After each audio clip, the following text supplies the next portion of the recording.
Anita, a María Lucina, Yelixa Camacho, que ya nos acompaña también.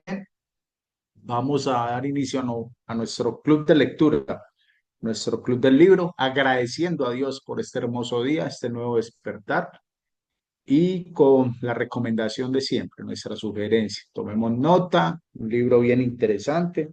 Se viene un capítulo bastante interesante para nosotros, el valor de la educación financiera.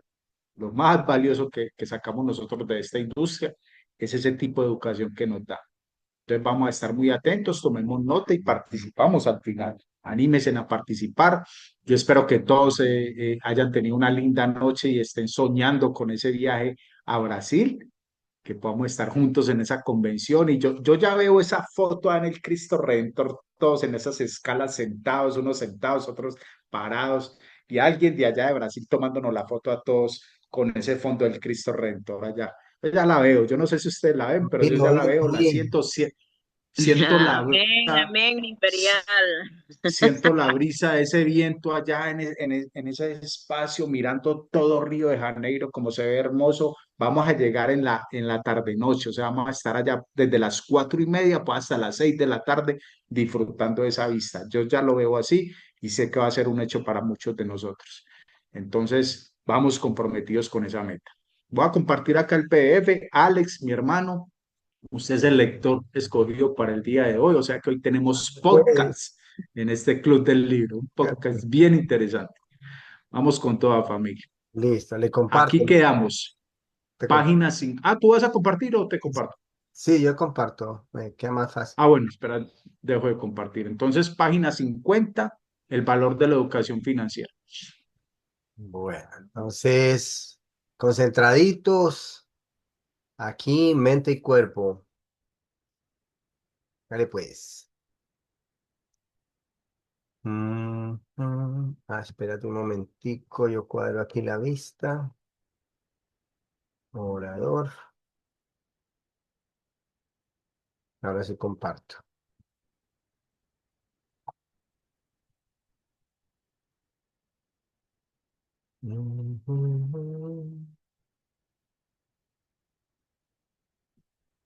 El valor de la educación financiera. Kim y yo nos casamos en 1986 y como muchas otras parejas recién casadas, no teníamos dinero ni crédito. Además de los problemas financieros que ya enfrentábamos, yo todavía cargaba una deuda de casi $1.000.000. ¿Ah? Esas son deudas. Era dinero que debía a los inversionistas de mi falido negocio de carteras de nylon y velcro para surfistas. El 19 de octubre de 1987, el índice promedio industrial Dow Jones cayó 508 puntos, es decir, 22%. En 1988, George Herbert Walker Bush fue elegido presidente de Estados Unidos. Ese año colapsó la industria de los ahorros y los préstamos, y poco después también se desplomó el mercado de los bienes raíces. De la misma manera que sucedió con la crisis subprime, la destrucción se dispersó por todo Estados Unidos y el mundo. Millones de personas perdieron sus empleos y hogares y la economía entró en una severa recesión. 1988. Ah, sí. Fuimos víctimas de eso. En 1989, a pesar de que el panorama seguía siendo bastante sombrío, le dije a Kim, creo que ha llegado el momento de comenzar a invertir. Como teníamos deudas fuertes, no contábamos con empleos tradicionales, estábamos recién casados y además estábamos en el proceso de construir un negocio, nos pareció que sería imposible encontrar a alguien que nos prestara dinero para invertir.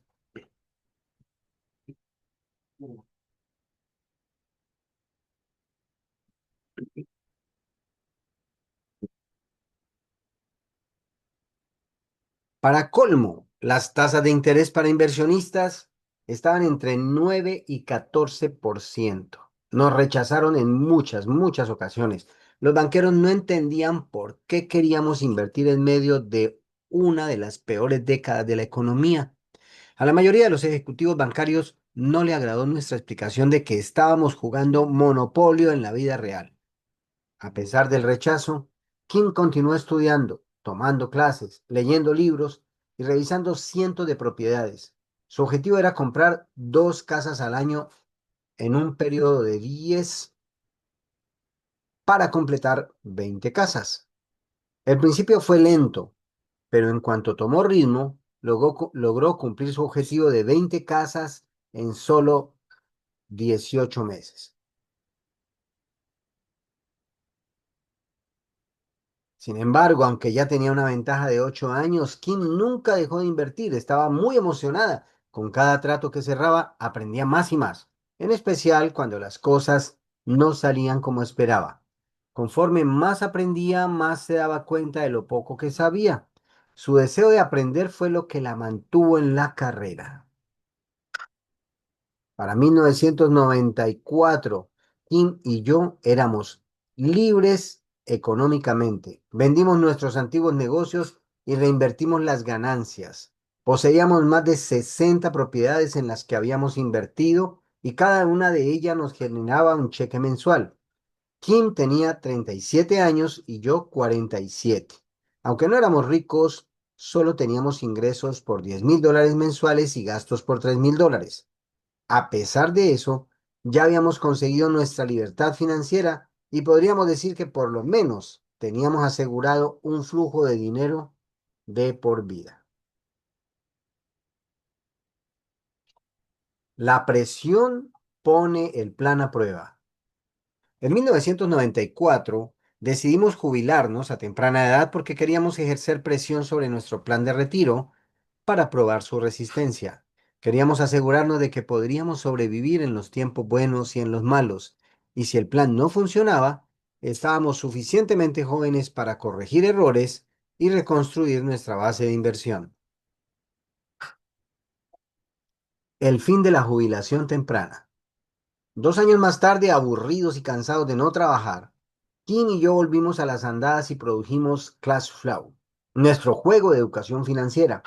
El juego está diseñado como un seminario empaquetado en una caja y con él se pueden aprender las lecciones financieras que mi padre rico me enseñó.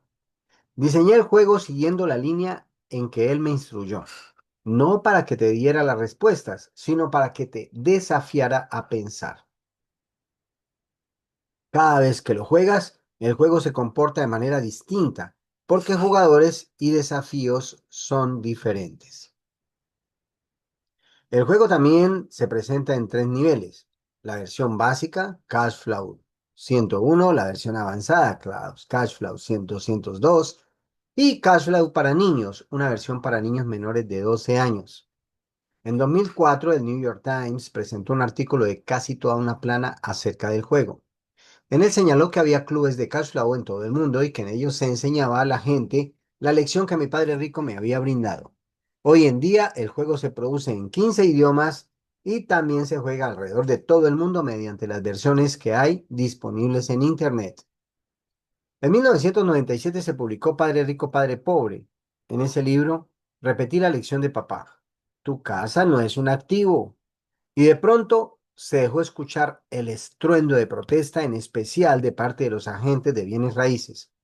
En 2007, en medio de la crisis inmobiliaria, millones de personas descubrieron el valor de la lección de mi padre rico. En 2000 me llamó Oprah. Aparecí en su show y me convertí en un éxito de la noche a la mañana. Es decir, me hice famoso en una noche, a pesar de que me había tomado 40 años de lucha a alcanzar el éxito. Como cuando llegues a diamante. Después de la presentación con Oprah, el dinero comenzó a lloverme por las ventas de los libros y el juego en todo el mundo. A pesar de ello, nuestra fórmula para hacer dinero se mantuvo intacta. Era la misma fórmula que habíamos puesto a prueba bajo presión y que funcionaba en los tiempos buenos y en los malos, cuando el dinero escaseaba y cuando abundaba. En 2012 publicó La profecía de Padre Rico. En el libro se predijo que se avecinaba la caída más fuerte de la historia del mercado de valores. En ese momento la predicción fue una especie de herejía porque la economía estaba en auge. Estábamos en medio de la burbuja más grande de todos los tiempos, la burbuja que, tal como el libro lo había predicho, acabaría con los planes de jubilación de millones de personas. Para este momento, la profecía ya se cumplió. La profecía de Padre Rico atrajo la atención de Wall Street y yo empecé a recibir fuertes ataques. La gente me desprestigió en las revistas Money y Smart Money y en el Wall Street Journal, en radio, televisión e internet. Sin embargo, entiendo lo que pasa porque soy un hombre de negocios. Wall Street tenía que proteger a la vaca que ordeñaba.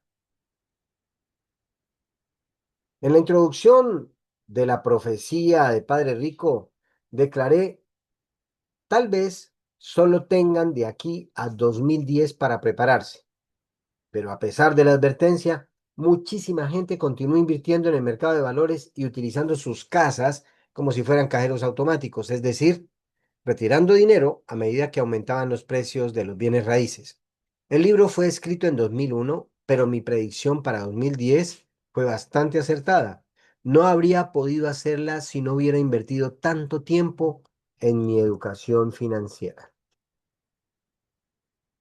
En 2006, cuando estábamos en el tope del auge de bienes raíces, me ofrecieron un proyecto inmobiliario de 260 millones de dólares. El paquete incluía 5 campos de golf de campeonato y un impresionante centro vacacional de lujo con 400 habitaciones en Phoenix, Arizona, el lugar donde vivimos. Rechacé el proyecto y cuando lo hice el vendedor me dijo: se va a arrepentir porque en 10 años este paquete va a tener un valor de 400 millones de dólares. Espero que esté en lo cierto, pero para mí este proyecto no tiene lógica. Entonces cerré mi portafolio y salí de la habitación. En 2006 aparecí en muchos programas, incluyendo un segmento noticioso en KTLA de Los Ángeles. En cada ocasión le advertí a la gente que el mercado de valores estaba a punto de colapsar. Donald Trump y yo publicamos Queremos que seas rico en 2006. El libro hablaba acerca de la inminencia de la caída del mercado y de las razones por las que desaparecería la clase media. Comenzamos a escribir el texto a final de 2004. Nuestra premisa era que la pobreza estaba a punto de dispararse y que millones de personas que pertenecían a la clase media bajarían de estrato económico. Dadas las opciones que se presentan, ser rico o ser pobre, nosotros pensamos que es mejor ser rico. Por eso le pusimos ese nombre al libro, porque Donald y yo queremos que lo seas. Ahora estarás enterado de que la caída del mercado de valores se inició en 2007. En 2008, cuando Wolf Blitzer reemplazaba a Larry, aparecía en el programa Larry King Live de la cadena CNN. Ahí predije que Lehman Brothers también desaparecería. En 2008 se presentó La conspiración de los ricos, que originalmente se lanzó como un libro por internet. Escribir ese documento fue una experiencia abrumadora porque se fue realizando en tiempo real, simultáneamente al colapso de los mercados financieros. El libro es sobre el Banco de la Reserva Federal, institución que en realidad no le pertenece al gobierno, no tiene reservas y de hecho tampoco es un banco. El Banco de la Reserva Federal se fundó en 1913 y es el causante de la crisis financiera actual. En la conspiración también expliqué por qué la crisis no es solo financiera, porque no es accidental y por qué tampoco es un fenómeno reciente. Es un problema que lleva años concretándose. El 15 de septiembre de 2008, tal como había predicho en CNN, Lehman Brothers se declaró en bancarrota y solicitó protección. Fue la declaración de quiebra más avasalladora en la historia de Estados Unidos. En 2009 nos volvieron a ofrecer el mismo paquete inmobiliario que incluía un centro vacacional de lujo con 400 habitaciones y 5 campos de golf. En esa ocasión, Kim y yo decidimos quedarnos con el paquete, pero en lugar de pagar 260 millones de dólares por él, solo pagamos 46 millones que tomamos de nuestro fondo de pensión privado. El vendedor que quería los 260 millones estaba en bancarrota para entonces. La crisis de 2007 lo había dejado en la ruina, pero a nosotros nos generó todavía más dinero. Tal como lo dije en la profecía de Padre Rico, tal vez solo tengan de aquí a 2010 para prepararse.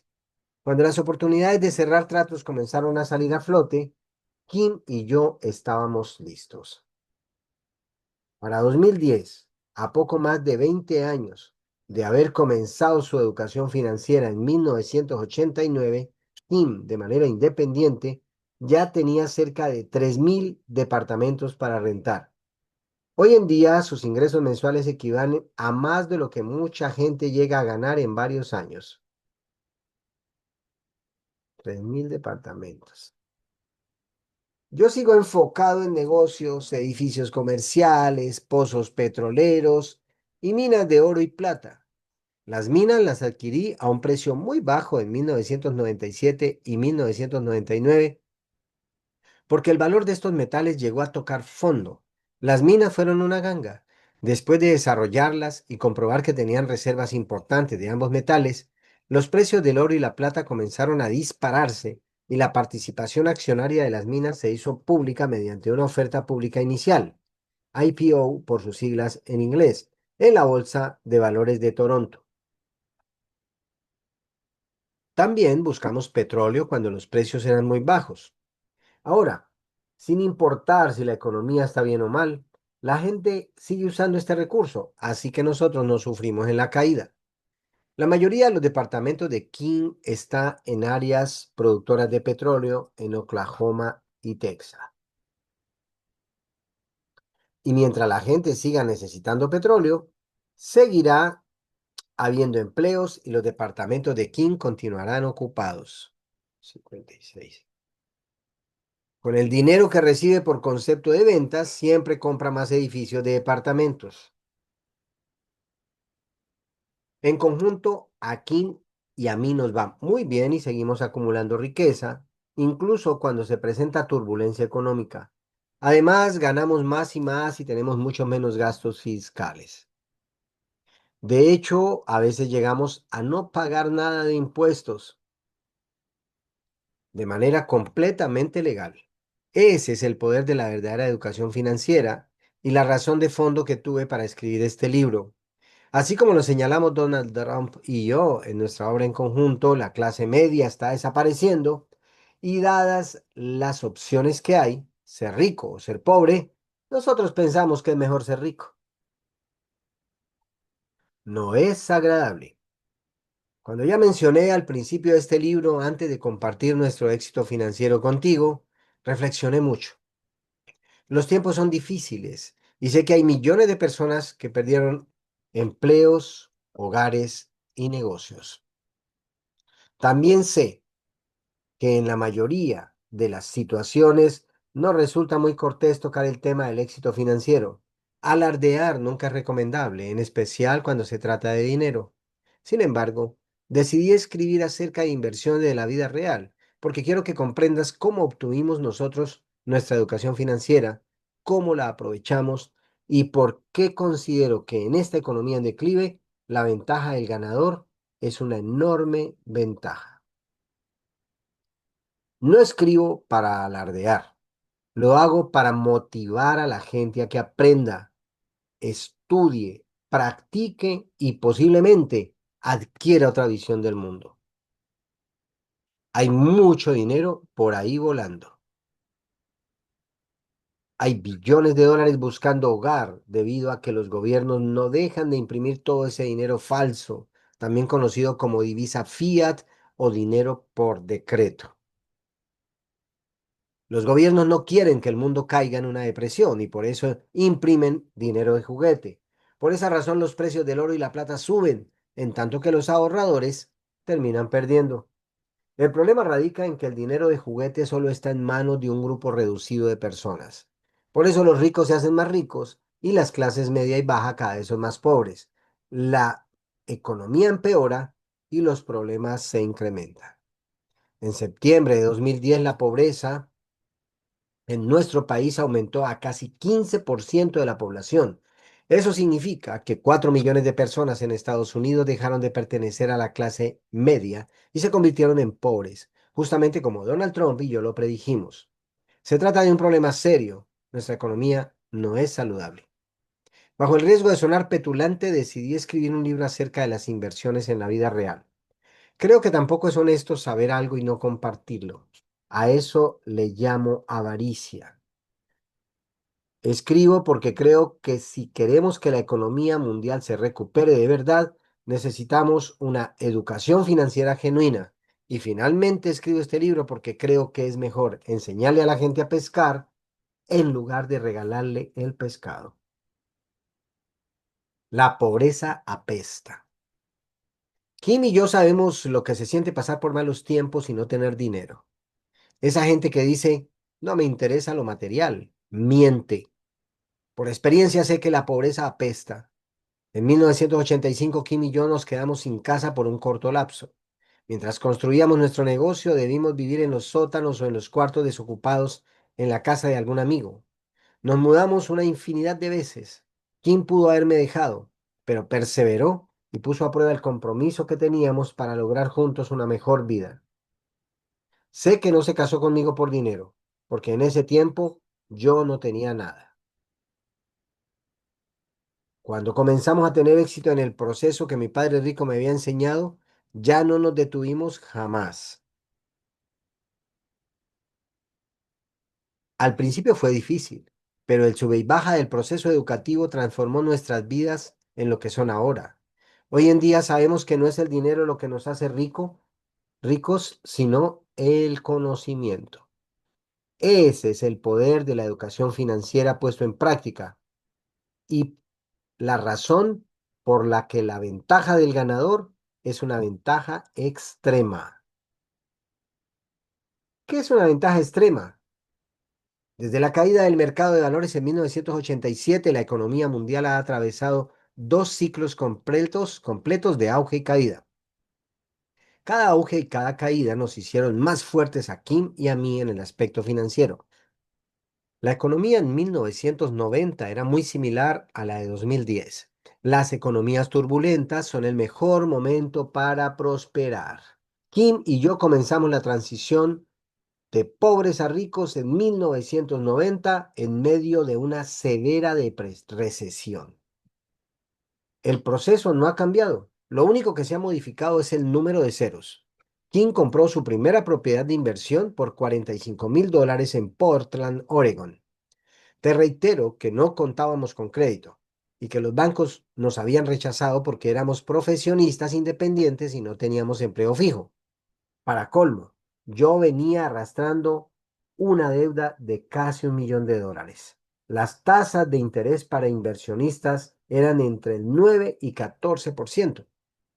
Además, no contábamos con ningún ingreso extra porque todo el dinero que recibíamos lo invertíamos en nuestra compañía internacional de educación. Le enseñé a Kim lo que sabía sobre finanzas creativas y casi como por arte de magia, ella consiguió $5,000 para comprar la casa. También logró que el vendedor nos ayudara a conseguir el crédito para la hipoteca. Después de adquirir la propiedad, Kim comenzó a ganar $25 mensuales después de realizar todos los gastos, incluyendo el pago hipotecario. En 1989 ya estaba bien encaminada.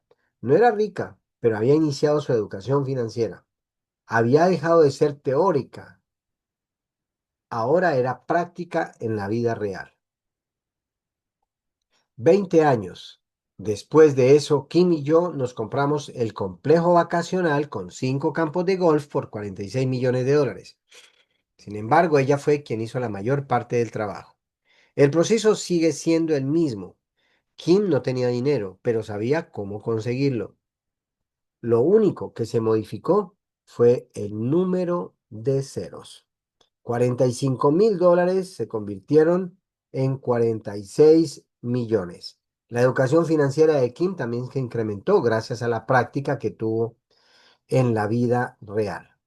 Fue un largo proceso de clases, seminarios, lecturas, éxitos, fracasos, buenos tiempos, malos tiempos, estafadores, mentirosos, abusivos, mentores, malas parejas y parejas maravillosas. A medida que su conocimiento aumentó, se incrementaron su confianza y sus inversiones.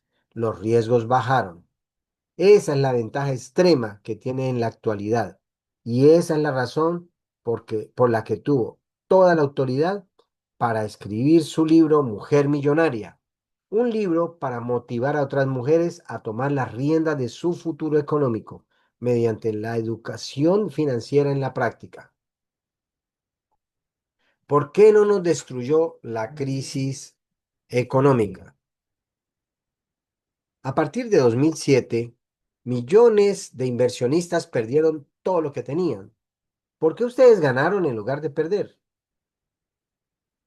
La educación financiera nos dio la capacidad de alejarnos de las teorías económicas tradicionales. Preguntas más frecuentes. ¿Qué sabían ustedes y los demás no? ¿Por qué salieron beneficiados a pesar de que la economía se desplomaba? Respuesta súper corta. Porque seguíamos jugando Monopolio. Explicación. El Monopolio ofrece tres lecciones invaluables. Primera lección, cuatro casas verdes, un hotel rojo. La lección es, comienza con poco, sueña en grande. Kim y yo tomamos clases y aprovechábamos los fines de semana para hacer algunos tratos modestos. Teníamos una regla. Veríamos 100 propiedades antes de comprar una. Cada uno de los tratos que nos ofrecieron, incluyendo los malos, nos ayudaron a ser más perspicaces. Perspicaces. Como ya sabes, la mayoría de las inversiones tienen resultados negativos y por eso es necesario invertir tiempo para buscar esas rarísimas gangas. No tiene que ser necesariamente una inversión en bienes raíces. También puede ser en acciones o en algún negocio. Comienza con poco. Sueña en grande. También puede ser en acciones o en algún negocio. La lección es que la mayoría de la gente, en especial los hombres, entra a un mercado de un clavado, salpica de agua a todo el mundo y trata de llevarse una presa. Como resultado, esos inversionistas terminan siendo el trofeo de caza de otro. Y date por lo menos 5 o 10 años para aprender y obtener experiencia. Si te gustan los bienes raíces, comienza por ahí. Si te gustan las acciones, intenta ese mercado. Si te gustan los negocios, acércate a ellos. Si te gusta Ginode, hágale pues. Tienes que saber que te van a equivocar, así que comete algunos errorcitos, aprende de ellos y sigue soñando en grande. Ah, está muy buena. Segunda lección. Una casa, $10. Dos casas, $20. Tres casas, $30. La lección es, el efectivo fluye. Entre más casas tengas, más efectivo fluirá. Un hotel rojo es igual a flujo extremo de dinero o efectivo. En el mundo del dinero y de la educación financiera, el, ter- el término más importante que existe, es flujo de dinero o efectivo. El efectivo siempre fluye, ya sea como ingreso o como egreso. En la mayoría de los casos, la gente trabaja duro, pero el efectivo fluye hacia afuera como egreso. La verdadera educación financiera te entrena para que el efectivo fluya hacia adentro.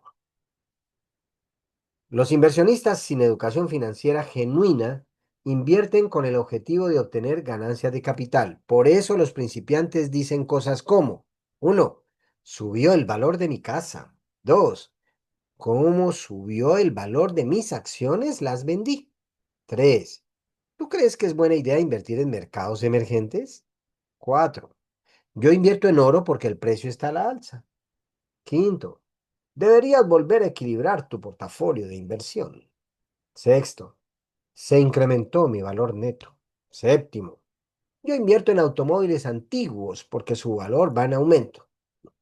Dicho llanamente, quienes perdieron en la crisis financiera fueron aquellos cuyo objetivo principal eran las ganancias de capital. La gran mayoría apostó a que el precio de sus bienes subiría. Cuando colapsó el mercado, la riqueza de esas personas se perdió y su valor neto se tornó negativo. Para explicar las cosas de una manera sencilla, permíteme mostrar con los diagramas que se presentan a continuación la diferencia entre flujo de efectivo y ganancias de capital. Veamos. Diagrama número uno. Flujo de efectivo.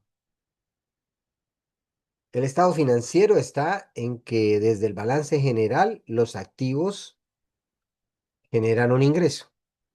Ese es el flujo de efectivo. Y en ganancia de capital, el estado financiero muestra en el balance general que los activos se aprecian, apreciación de activos. En uno, los activos generan ingresos y en el otro no generan ingresos, sino que se estima la apreciación, que es lo contrario a depreciación. Cuando Kim y yo compramos una propiedad, siempre invertimos para obtener flujo de efectivo, como se muestra en el diagrama número uno. Aquí está. Asimismo, invariablemente revisamos el estado financiero. No importa si se trata de una casa para renta con 2 habitaciones y un valor de $45.000 o un complejo vacacional de lujo con 400 habitaciones y 5 campos de golf por un precio de 46 millones. Si invertimos para obtener flujo de efectivo, eso significa que debemos cerciorarnos de que la propiedad produce ingresos, que la propiedad produzca ingresos. Dado que poseíamos 3.000 departamentos para rentar, además de otras propiedades comerciales, el efectivo siguió fluyendo como ingreso a pesar de que la economía se había desplomado y no había dinero por ningún lado. El efectivo siguió fluyendo porque antes de comprar nos aseguramos de que hubiera empleos estables cerca del área donde estaban ubicados los inmuebles. Recuerda que el valor de los bienes raíces depende de los empleos de la gente. Nosotros no invertimos en propiedades residenciales en la cima de la gama inmobiliaria. Junto con Ken McElroy, nuestro socio de negocios, invertimos principalmente en viviendas para la fuerza de trabajo, es decir, propiedades ubicadas en áreas donde se necesita una fuerza de trabajo sólida y estable. Por eso tenemos nuestros inmuebles en Texas y Oklahoma, porque la industria petrolera requiere trabajadores. Incluso a pesar de la crisis económica, la gente de todas maneras necesita un techo y el mundo necesita petróleo. También invertimos en viviendas para la fuerza de trabajo académica en pueblos donde hay universidades, ya que estas instituciones ofrecen empleos estables. Quienes también resultaron afectados en el mercado de bienes raíces fueron los flippers o especuladores. Como se muestra en el diagrama número 2, los especuladores invierten para obtener ganancia de capital. Ellos contaban con que la burbuja en el mercado de bienes raíces seguiría empujando los precios hacia arriba. Después le venderían las propiedades a alguien más estúpido que ellos y así obtendrían su ganancia. El problema fue que cuando la burbuja se rompió, quienes quedaron como estúpidos fueron los especuladores. Ahora voy a repetir la lección porque vale la pena hacerlo. En el juego de monopolio turista, el factor más importante es el flujo de dinero de efectivo. No importa si procede de una casa verde o de un hotel rojo, el efectivo siempre debe fluir porque esa es la manera de ganar en el monopolio en la práctica. Por desgracia, debido a la falta de educación financiera, calculo que 90% de los principiantes invierten para obtener ganancias de capital y esperan que el precio de las acciones, de los bienes raíces o del oro y la plata suba. Pero si lo piensas, eso es como apostar.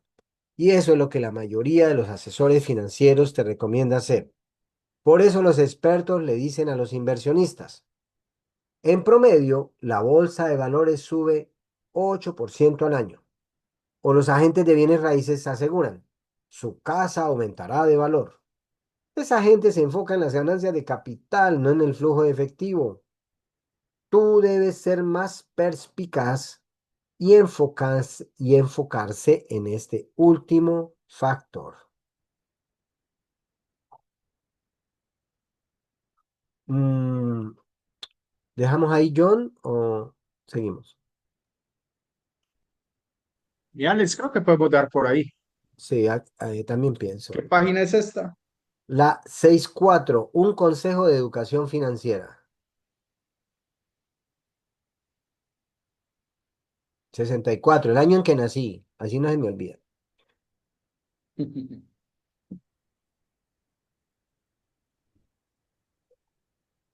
Perfecto, mi Alex. Muchas gracias. Leo. Gracias por tu podcast. Eso. Espectacular. Bueno, familia, saludo hoy a las 17 personas acá conectadas. Y, qué buena esa frase. Hay billones de dólares buscando hogar. Ajá. Así no. Billones de dólares buscando hogar. Es realmente admirable lo que hace Robert Kiyosaki y su esposa Kim y lo que nos sugieren y nos enseñan con el tema del juego Monopolio. O sea, ya voy a salir a buscarlo, a comprárselo a Celeste cuando ya tenga entendimiento y comencemos a jugar con ella Monopolio. Sencilla la fórmula. Cuatro casas verdes, un hotel rojo. Comienza con poco, pero sueña en grande. Compro producto, vendo producto, invierto en más producto y así voy logrando mis metas. A través de que hago las ventas de producto, conozco a personas, personas interesantes, personas emprendedoras, personas que buscan sueños, alcanzarlos. Ese es el juego que nosotros debemos jugar en este negocio de Gino. Ese es el juego del dinero que nosotros debemos aplicar en nuestra empresa. El producto nos da ese acercamiento con las personas, ¿sí? Con la educación que hemos recibido en toda esta literatura, aprender a identificar quién es emprendedor y quién simplemente se va a quedar como mi cliente, ¿sí? Los clientes me van a sostener ese flujo de efectivo. Es que está clarísimo. Con los clientes voy a tener ese flujo de efectivo y con los emprendedores voy a crear mi riqueza a futuro. Así de sencillo está el juego del dinero para nosotros con Gino. De esa forma lo veo yo. Enseñarle a las personas a pescar en vez de darles el pez, ¿sí? Quienes estamos acá y quienes estamos siguiendo un sistema educativo, estamos aprendiendo y tomando el control de nuestras vidas a través de la educación financiera. Es muy valioso lo que hemos compartido en toda esta literatura y acá aún más nos indica cómo utilizar el dinero, porque hay que prepararse, familia, hay que prepararse, la abundancia va a llegar. A Robert Kiyosaki, él mismo lo comenta y me tomó 40 años llegar al lugar donde está. Y en una hora me hice famoso con Oprah cuando lo entrevistó. Pero es eso, familia, tenemos la oportunidad nosotros ahora de personas con resultados, nos muestran un camino. Nos muestren un camino, nos den sugerencias. Ayer el espacio estuvo fantástico, un plan de acción para llegar a un resultado. Y yo creo que a eso le debemos poner mucho enfoque para mí. Si nosotros vamos a demostrar, cada uno de nosotros, porque yo obviamente voy a estar en ese plan haciéndolo también, cada uno de nosotros vamos a demostrar que, que hemos aprendido, que tenemos las riendas de nuestra economía, que somos capaces con esa meta que trazamos el día de ayer, que lo vamos a lograr y que vamos a estar allá disfrutando de esa convención para ampliar nuestra visión, para elevar nuestro nivel de creencia, para cumplir ese sueño. Sé que para muchos es un sueño, para mí todavía lo es. Yo ya son incontables las veces que he estado en Brasil, pero siempre quiero estar celebrando anualmente ese espacio con la familia Rodríguez. Al principio es difícil, más el sube y baja fue lo que más se disfrutó. Dice Kim, que al principio fue muy difícil y todo empezó desde cero, debiendo $1 millón. Cuando tocaron esa parte me acordé de Alex y Piedad con su gran deuda, pero miren que eso no es un impedimento. Muchas personas se cierran en lo negativo. Hay que poner la mejor actitud y buscar la forma. Como se los dije, el producto acá es invaluable, o sea, eso es oro en nuestras manos. Para nadie es extraño que salir con un producto de Gino al público nos deja bien posicionados. Quien nos compra un producto se convierte en cliente porque se fideliza, el producto agrada. Y eso debemos mirarlo de esa forma. Ese va a ser nuestro flujo de efectivo en el inicio. Entonces no hay que esperar momentos perfectos por- eh, el, a tener un gran capital para iniciar, ¿no? Podemos ir construyéndolo poco a poco con lo que tenemos en nuestras manos. Dejar de ser teórico y convertirnos en prácticos para la vida real. Tremenda frase también. Dejar de ser teóricos y convertirnos en prácticos para la vida real. Tenemos mucha información acumulada, familia. Ya tenemos suficiente información de poder. Llevémosla a la práctica. Vamos a desarrollar toda esta información. Repasemos los libros leídos. Por eso insisto tanto en tomar nota. Vaya, revise sus apuntes, porque tú vas a tomar nota de lo que obviamente más llama tu atención y eso te va a empoderar para salir a enfrentar el mundo real. Ser audaz en el momento de iniciar un negocio o hacer una inversión. Miren lo que hacían ellos. Aunque había muchas ofertas inmobiliarias, ellos veían más allá de simplemente ir a comprar un apartamento, ¿sí? ¿En qué lugar lo voy a comprar? Si yo voy a enfocarme en ventas de producto, ¿a qué público me voy a referir? O sea, ser muy intuitivo en esto, ¿verdad? Si yo estoy rodeado de un sector donde se hace mucho deporte, pues voy a tener una línea específica de productos para ofrecer ahí. Si yo estoy rodeado de un ambiente donde hay muchos salones de belleza, cosas como esta, ¿en qué voy a enfocar? ¿De qué me voy a surtir y qué voy a ir a ofrecer para que esas ventas sean más efectivas? ¿Sí? Y hacer de todo tu relacionamiento que sean tus clientes también. Todos los días nosotros vamos a comprar alimentos, ¿verdad? Alimentos, vestuario, nosotros hacemos compras y esas personas que nosotros hacemos las compras con ellos deben convertirse también en nuestros clientes. Hemos hablado de una economía participativa, una economía colaborativa. Hombre, yo te compro, tú cómprame también, porque pues yo soy tu cliente, estoy ayudando a que tú crezcas. Tú también ayúdame a mí, yo también tengo mi negocio y yo sé que tú usas pasta dental, que usas todos los productos que nosotros también distribuimos. Entonces, pues lo más correcto sería que si al barbero que yo utilizo para que me haga el corte cada 15 o 20 días, no me compra producto, pues aquí hay miles de barberías donde yo puedo cambiar y donde me estén comprando, ahí me voy a fidelizar, porque va a ser una economía colaborativa. Son como pautas que traigo yo de la lectura a que apliquemos nosotros en nuestro negocio de gym. Vamos a dar la palabra a Ale Ramírez y si alguien más se anima a participar, puede pedir la palabra ahí con la mano. Oh, mi Alex. No, este capítulo está espectacular para aterrizar intenciones. Y tú mencionas el plan de acción que anoche presentaste y que comentamos. Y es una oportunidad para hacer eso, es la oportunidad para ser prácticos y enfocar en el mundo real. No solamente estaremos eh, avanzando en la meta de reunirnos todos en Brasil con las personas nuevas que vamos a congregar, sino es la oportunidad para poner en práctica todos estos principios. Y yo me quiero referir, y para quienes estén tomando nota, vayan a tomar nota, me quiero referir a algunos resaltados que hice durante la lectura en la página 55.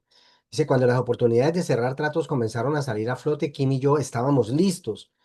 A veces las personas se sienten tristes y eso es normal, normal, que se sienten frustradas De pronto sea el caso de alguien en la sala, porque de pronto le encargaron un producto y me cancelaron el pedido. Invité a una persona y no llegó. Entusiasmado, escuchó el plan y luego no lo volví a ver, luego no me contestó el teléfono. Estamos en entrenamiento. ¿Qué es lo que está pasando? Pues simplemente nos están preparando. La vida, Dios, el destino, como lo quieras llamar, nos está preparando. La página 56 resalté, sin importar si la economía está bien o mal, la gente sigue usando este recurso. Así que nosotros no sufrimos en la caída. Todos los negocios tienen subes y bajas.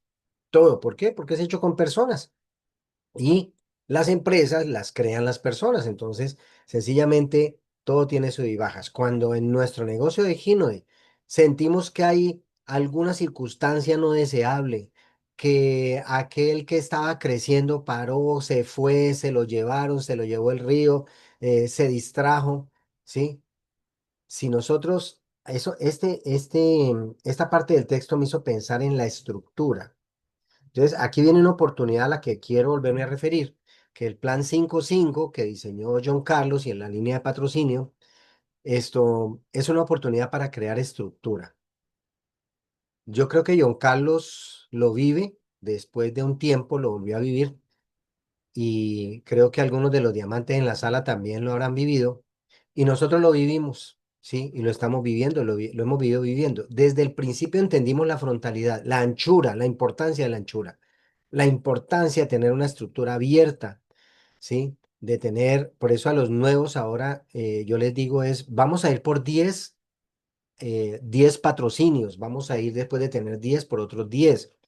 Esa fue la línea de trabajo que nos pusimos cuando empezamos, tener 20 líneas activas, ¿sí? Se cierran al plan de 2 o 3, de 5.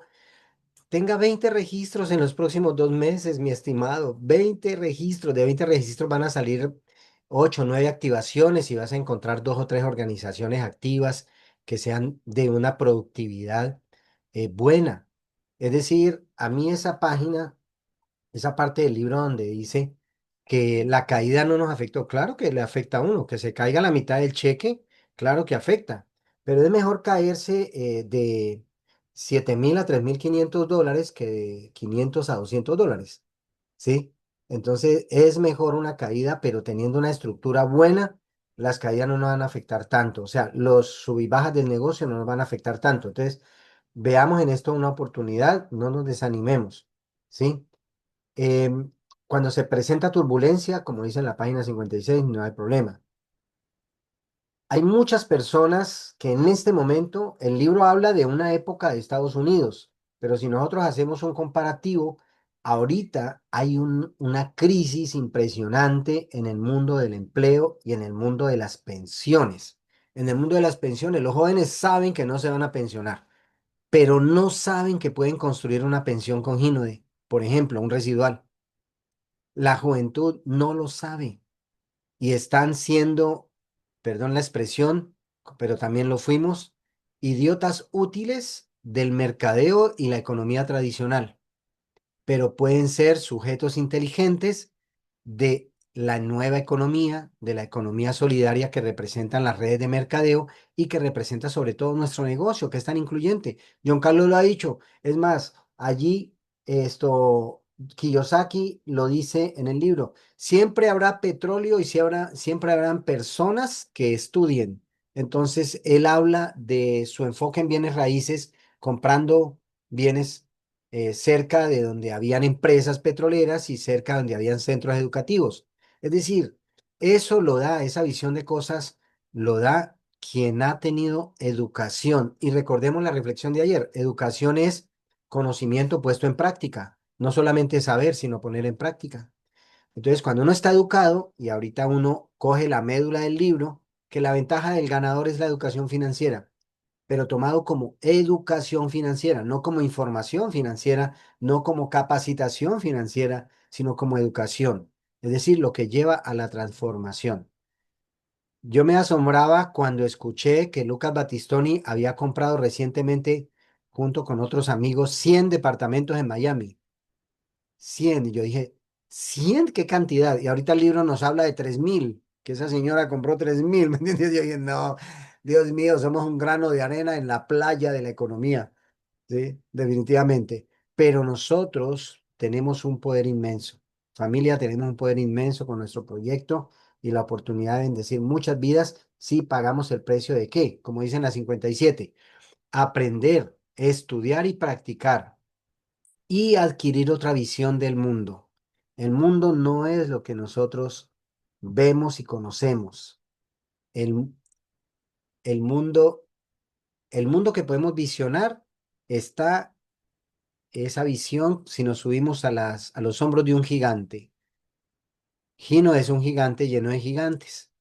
Entonces, confiemos primero, pues en Dios y en nuestra capacidad de poder estar a la altura de la expectativa de Dios, porque Él espera que seamos libres. Nosotros ya nacimos libres, inteligentes y puros. Tenemos que recuperar nuestra esencia para tener una visión de abundancia. Eso es esencial. Termino con esto.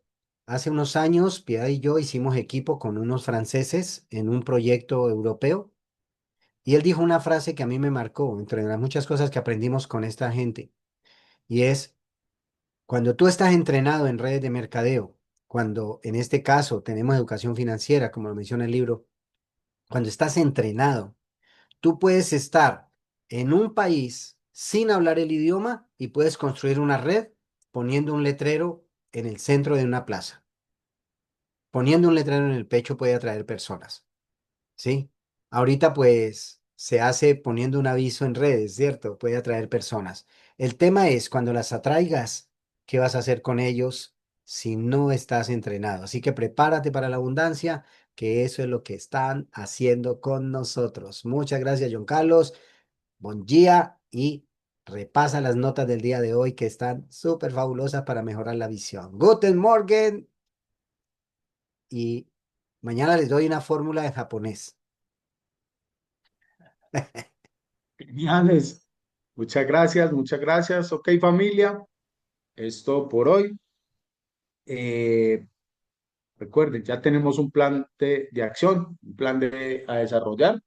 Entonces yo, la verdad, auguro mucho éxito para que muchas personas logremos esa calificación, tener ese incentivo para la convención y disfrutar de esos 2 días de turismo también en Río de Janeiro. Vamos a nuestra foto, enciendan sus cámaras, la mejor actitud. Hoy es viernes con B de Victoria, así que voy con la foto a la cuenta de tres, a la una, a las dos y a las tres. Ahí quedó nuestra foto, familia. Dios los bendiga. Nos vemos mañana en Encuentro de Liderazgo. Un feliz fin de semana para todos y para todos. Pueden abrir sus micrófonos y despedirse. Muchas Chao, chao, gracias, Dios los bendiga. mis dos imperiales, por Chao, mi... chao, familia. Tan bonito. Chao, chao, chao. Que un bendecido día, que Diosito los bendiga. A todos los líderes, ¿no? Eso. Gracias.